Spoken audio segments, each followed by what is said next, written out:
Merci d'être à l'écoute des Radio Mali. Il est 9 h, c'est l'heure de la première édition du journal de ce dimanche 16 novembre 2025.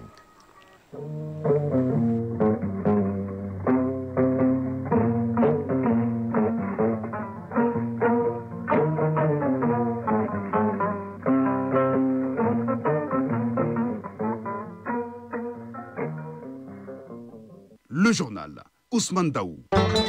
Mesdames et messieurs, bonjour à la une de cette session d'information. 999 gardiens de la paix de la police nationale ont prêté serment hier devant le drapeau. Ces nouveaux policiers vont continuer le maillage territorial de la police amorcé depuis un certain temps. 21 médecins de plusieurs nationalités ont bouclé une formation diplômante sur la drépanocytose. Il s'agit d'être des boucliers contre la maladie au Mali. C'est 10 000 cas détectés tous les ans. À Gao, de 2016 à 2025, Médecins sans frontières a injecté plus de 13 milliards de francs CFA pour le bien-être de la population. Dans l'actualité de l'AES, au Burkina Faso, c'est la récolte dans les champs écoles et pendant ce temps, au Niger, le gouverneur de Dosso est en visite pour la supervision de la campagne agricole. En sport, on parlera football, notamment les fenêtres FIFA des matchs amicaux. Le Mali sera face à la Jordanie. Il sera également question de Basket African League et d'autres nouvelles sportives dans Focus Santé de ce dimanche. Koumba Sissé nous fera le point sur le stress, un phénomène qui n'épargne personne, qui est souvent accompagné de troubles de céphalée, de gastrique et entre autres. Voilà pour le sommaire. Dans un instant, les détails. Dimanche 16 novembre 2025, mesdames et messieurs, bonjour. Merci d'avoir choisi Radio Mali pour vous informer. Bienvenue. Comme annoncé dans les titres, le directeur général de la police nationale a présidé hier samedi la cérémonie de la sortie de la deuxième promotion des gardiens de la paix. Ils sont 999 agents à bénéficier de cette formation. Ces 999 agents ont prêté serment à servir la nation avec loyauté, détermination et engagement en tout temps et en tout lieu. Le compte-rendu est signé Youssouf Diakiti. Pépinière d'excellence, de discipline, de détermination et d'engagement. Voilà ce qui symbolise l'école de police qui vient de renforcer les capacités opérationnelles des 999 professionnels de la paix appelés gardiens de paix. Celle-là est la deuxième promotion. Contrôleur principal de police Oumar Dambélé, commandant des écoles et centres de formation de la police nationale. Cet instant solennel témoigne de l'importance que notre institution accorde à la qualification de son personnel, premier gage d'une police républicaine forte et performante. La rencontre qui nous réunit n'est pas seulement une cérémonie protocolaire. Elle symbolise l'achèvement d'un parcours exigeant, jalonné d'efforts, de discipline et surtout de sacrifice. Ces 999 gardiens de paix se sont engagés solennellement à servir la nation avec loyauté, patriotisme et dévouement, un serment qui définit clairement les ambitions des autorités de la police nationale. Contrôleur général de police Youssouf Kone, directeur général de la police nationale. Au nombre de 999 qui se sont volontairement engagés pour servir la patrie. Donc ça va donner un sang nouveau à notre dispositif sécuritaire et un bon maillage du territoire. Le serment les engage et ça nous engage tous. Ce serment nous demande à être engagés jusqu'au sacrifice suprême pour la cause de la patrie. Et ces jeunes ont été soumis à une formation de rigueur, à une formation adaptée au contexte de l'insécurité dans le Sahel pour relever avec l'ensemble des autres forces de défense et de sécurité les défis que nous traversons aujourd'hui. Place aux démonstrations du savoir-faire des récipiendaires et aux défilés militaires, des activités qui ont mis fin à cette cérémonie de sortie de promotion des gardiens de paix de la police nationale contingent 2024. Un mot de santé. La 9e édition du diplôme universitaire au dépistage et au diagnostic de la drépanocytose s'est achevée hier à Bamako. Une formation essentielle dans un contexte où le Mali enregistre, tenez-vous bien, chaque année 10 000 et 11 000 nouveaux cas liés à cette pathologie. 21 médecins ont suivi 11 modules intensifs mêlant cours théoriques, études et cas d'exercice pratique. Une formation dont tout le monde a reçu avec 100% Soumaou Aïda. 2 semaines, 11 modules, 21 médecins venus de plusieurs pays ont posé leurs valises au centre de recherche et de lutte contre la drépanocytose pour se former à mieux diagnostiquer cette maladie qui frappe des milliers de personnes en Afrique. Chaque module, chaque échange, chaque pratique avait un seul objectif, renforcer leurs compétences pour sauver davantage de vies.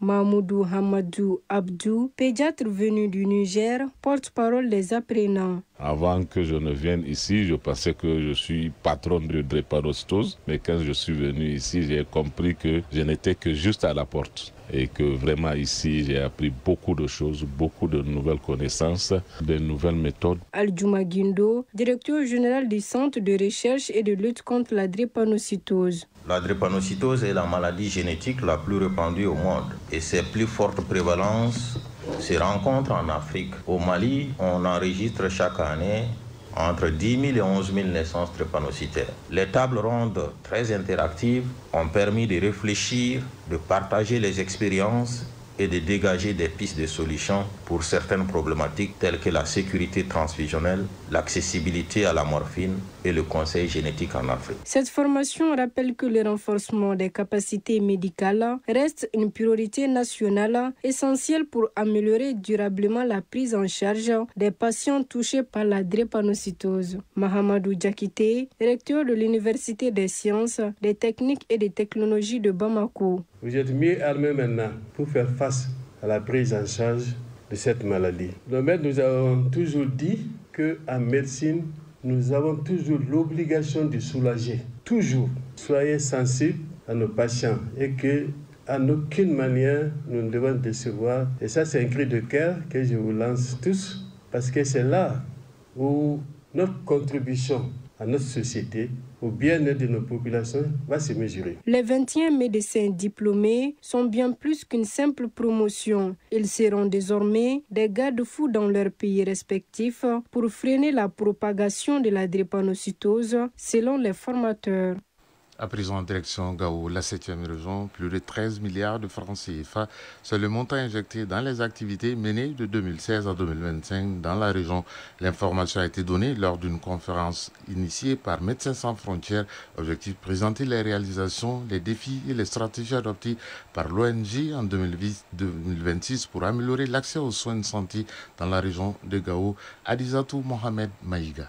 Cet atelier de présentation auquel ont pris part tous les acteurs concernés, notamment les autorités administratives, les organisations non gouvernementales, la société civile et les médias, vise à renforcer la connaissance de MSF et ses activités auprès des autorités et communautés, mais aussi recueillir les recommandations pour une meilleure assistance des populations dans la région de Gao. Dr Adolphe Massoudi Okamba, chef de la délégation MSF. Dans la région de Gao particulièrement, MSF intervient depuis 2012 jusqu'à aujourd'hui avec un projet basé à Ansongo, et à ce niveau-là au CSRF d'Ansongo, il collabore avec les districts sanitaires du Cercle. MSF soutient dans le CSRF d'Ansongo les services de maternité, de pédiatrie, de néonatologie, des urgences et apporte les soutiens psychosociaux aux malades. MSF appuie également les CESCOM de Tinama délocalisés à Ansongo et celui des FAFA. Au cours de cette rencontre, Médecins sans frontières a présenté ses principes fondamentaux,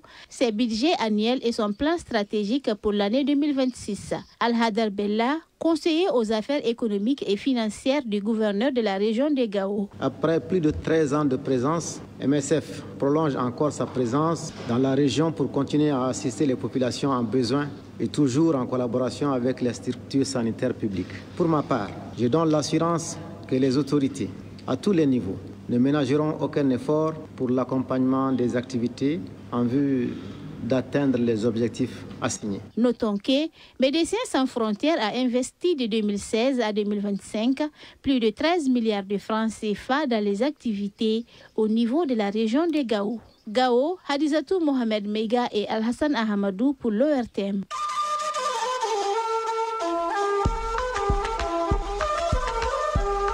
AES, actualité.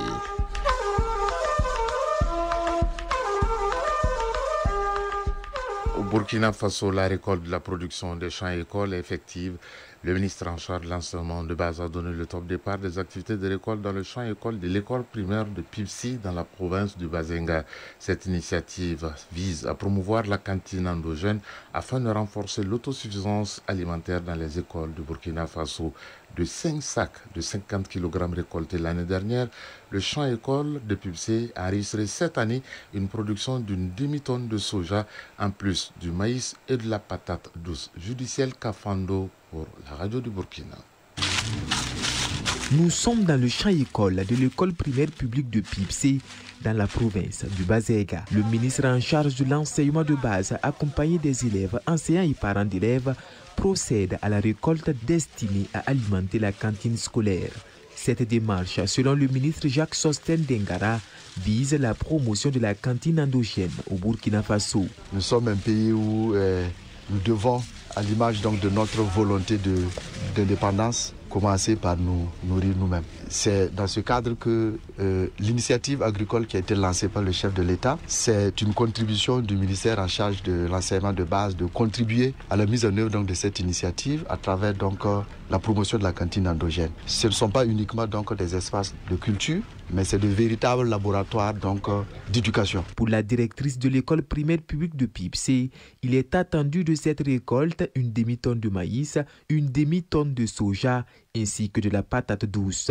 Des résultats qui, selon Eugénie Nankoulma, vont impacter positivement la performance scolaire des élèves. Si je prends en termes de rendement au niveau de certificat d'études primaires, l'année passée, nous avons présenté 44 candidats et nous avons eu 37 admis et 21 à l'entrée en classe de 6e.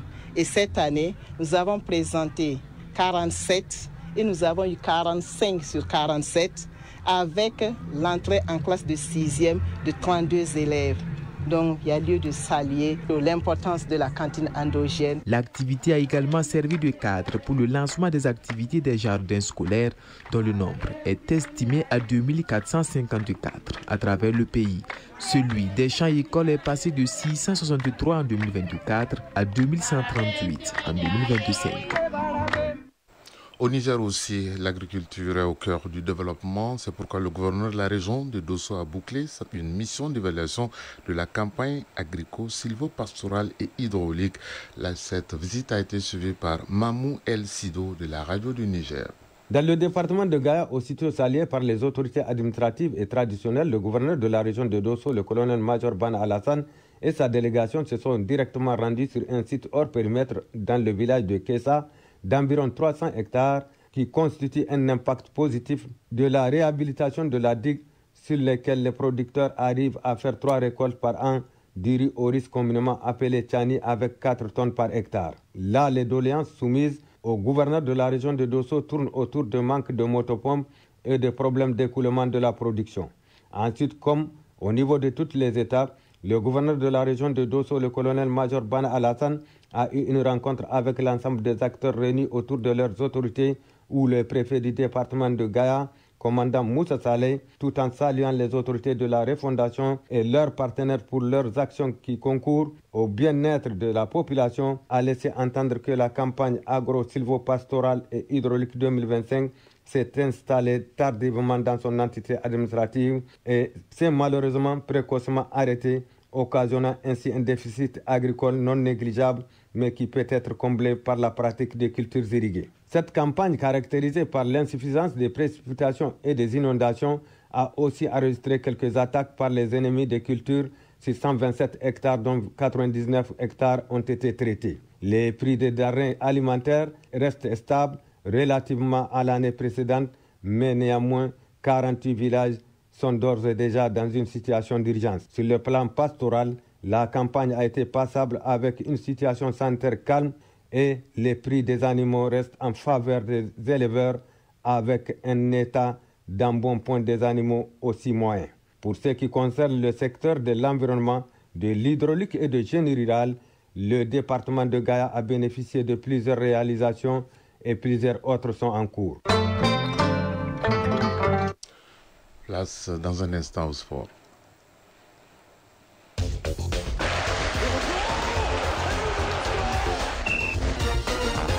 L'actualité sportive de ce dimanche, elle sera footballistique, il sera également question de basket. Le point, c'est avec Famara Diorté.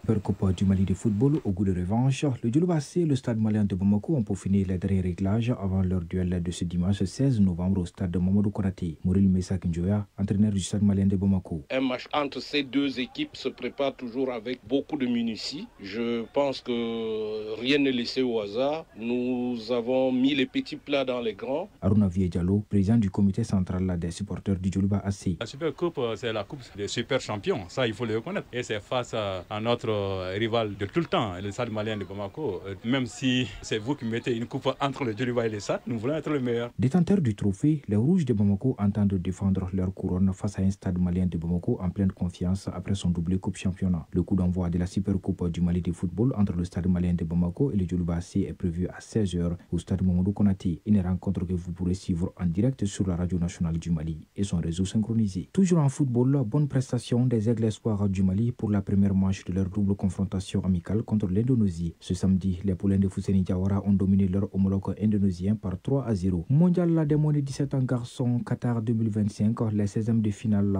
ont pris fin ce samedi. Après le Mali et le Maroc vendredi, c'est l'Ouganda et le Burkina Faso qui ont validé leur billet pour le 8e de finale. L'Ouganda a écarté le Sénégal par 1-0. C'est par ce même score d'1-0 que le Burkina Faso est venu à bout de l'Allemagne. Parmi les 9 sélections africaines qui étaient en 16e de finale, seuls le Mali, le Burkina Faso, le Maroc et l'Ouganda ont passé cette étape. Le Sénégal, l'Afrique du Sud, la Zambie, l'Égypte et la Tunisie sont restés à quai. Toutes les affiches des 8e de finale sont désormais connues. Tout comme la phase précédente, il y aura 2 duels 100% africains. Il s'agit des oppositions Maroc-Mali et Burkina Faso-Ouganda. Les autres affiches sont Brésil-France, le choc des géants, le Mexique défiera le Portugal, la Suisse affrontera l'Irlande, l'Autriche croisera l'Angleterre et l'Italie retrouvera l'Ouzbékistan. Ligue des champions féminines de la CAF, l'USPA s'est éliminée de la compétition. Les Maliennes qui devaient impérativement gagner pour passer en demi-finale ont concédé le match nul 1-1 contre les Égyptiens du FC Massar. Oumoukoné avait donné l'avantage à l'USFAS en ouvrant le score dès la 8e minute de jeu. En fin de première période, 43e minute, Djouma Kamate a occupé d'un carton rouge synonyme d'expulsion. Le FC Massar est revenu au score en toute fin de match. Score final 1 but partout. Avec 5 points, les Égyptiennes terminent à la 2e place du groupe A derrière l'Aïsfar du Maroc 7 points et se qualifient pour la demi-finale. Le parcours de l'USFAS du Mali s'arrête ainsi en phase de groupe, tout comme l'AS Mandé lors de ses 2 participations. Les affiches des demi-finales sont AS FAR du Maroc contre le tout-puissant Mazembe de la République démocratique du Congo et l'ASEC Mimosa de la Côte d'Ivoire contre le FC Massar d'Égypte.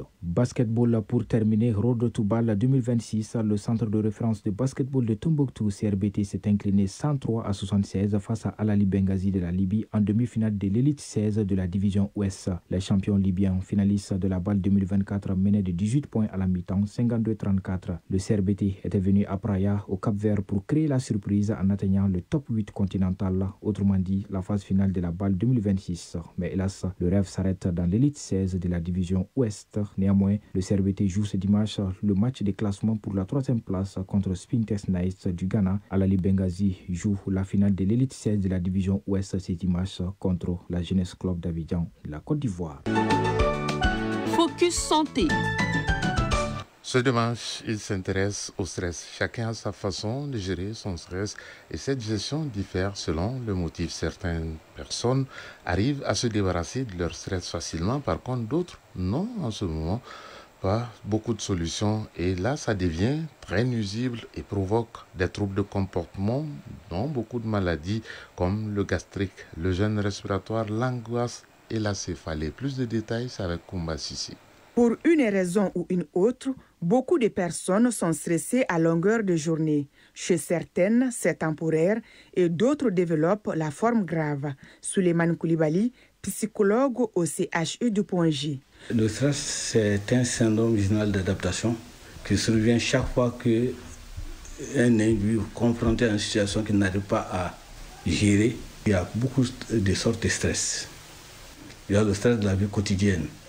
En dehors du stress de la vie quotidienne, vous avez le stress aigu. Le stress aigu, vous rentrez dans une situation très compliquée qui menace votre existence, votre vie.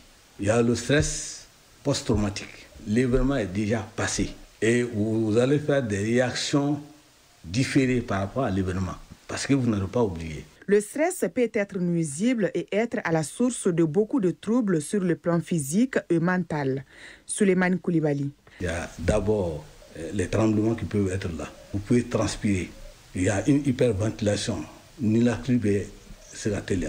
Il peut y avoir également une hypersudation. Et plus tard, ça peut entraîner des signes, des problèmes gastriques. On peut avoir la diarrhée également. Les femmes peuvent avoir vraiment des troubles des règles.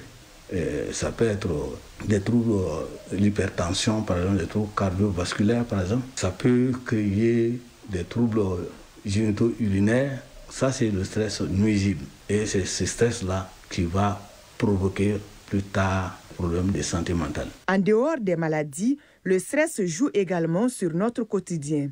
C'est pourquoi nous remarquons chez certaines personnes des réactions inhabituelles au niveau de la ville, du boulot et même en famille. Le stress peut modifier votre comportement.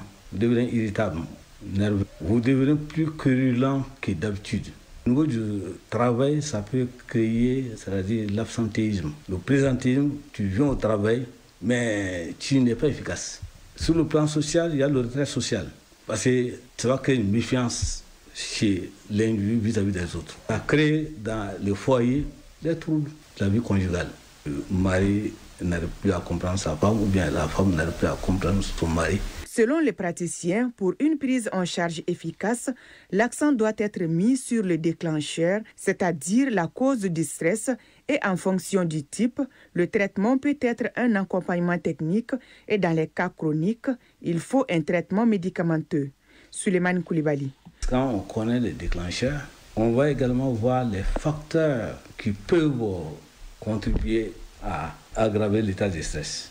Donc on va essayer de les identifier également. Ensuite, après, on développe des stratégies de coping, ce qui va permettre à la personne de développer des capacités de résilience. Et les techniques pour gérer l'angoisse, nous avons des techniques qu'on appelle des techniques de psychothérapie, comme la relaxation, comme l'hypnose, comme quand l'angoisse est vraiment extrême, il faut également associer les médicaments anxiolytiques qui sont prescrits par les psychiatres. Pour nous débarrasser du stress, nous devons adopter une bonne hygiène de vie, faire du sport, des techniques de relaxation, des exercices de respiration.